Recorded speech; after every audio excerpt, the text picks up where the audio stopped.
அன்பிற்கினிய சகோதரர் கருத்துக்களை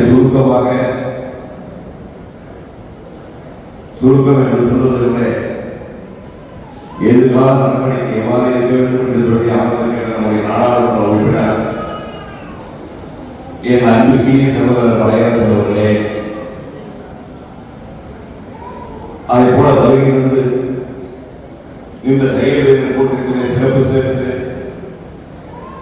சேர்ந்தது மட்டுமல்லாமல் ஒரு விரிவான முறையை நிகழ்த்தி அமர்ந்திருக்கின்ற நம்முடைய சட்டமன்ற தொகுதியுடைய தலைமை கழகத்தால் நிர்ணயிக்கப்பட்ட நம்முடைய பார்வையாளர் அருமை சகோதரர் ஆனந்தகுமார் அவர்களே, அதை போல இங்கே வருகையில் இருக்கின்ற மாவட்ட கழகத்துடைய நிர்வாகிகளே, தலைமை கழகத்துடைய செயற்குழு உறுப்பினர்களே, பொதுக்குழு உறுப்பினர்களே,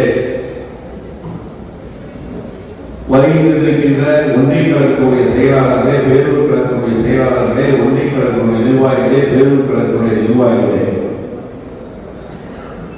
அதே போல ஏற்காடு சட்டமன்ற தொகுதியினுடைய தேர்தலுடைய பணி பொறுப்பாளர்களே, வருகையில் இருக்கின்ற BLA2, PLC மற்றும் BDA உள்ளிட்ட கிளைக்கழகத்துடைய செயலாளர்களே, கிளைக்கழகத்துடைய நிர்வாகிகளே, வருகையில் இருக்கின்ற மாவட்ட கழகத்துடைய பிரதிநிதிகளே, கழகத்துடைய துணை அமைப்புகளான இளைஞரணி, மாணவரணி, மகளிரணி, தொண்டரணி, வழக்கறிஞர் உள்ளிட்ட வழக்கு அணியினுடைய அமைப்பாளர்களே, துணை அமைப்பாளர்களே, அதே போல வருகையில் இருக்கின்ற மகளிரணியை சேர்ந்த அங்கு உரிய சகோதரிகளே, கழகத்துடைய முன்னோடிகளே, உங்கள் அனைவருக்கும் முதலில் என்னுடைய பணிவாக வணக்கம்.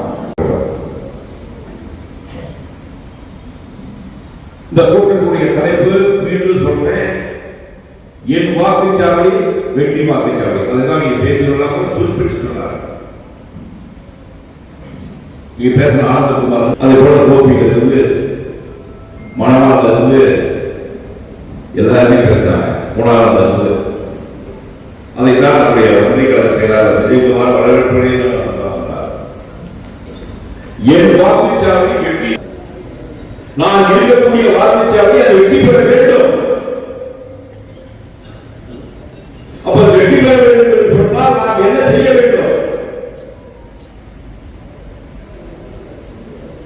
அந்த என்னுடைய வாக்குச்சாவடி வெற்றி வாக்குச்சாவடி, அதைத்தான் இங்கே பேசிய ஆனந்தகுமார் சொன்னார். நான் இருக்கக்கூடிய வாக்குச்சாவடி வெற்றி வாக்குச்சாவடியாக இருக்கும்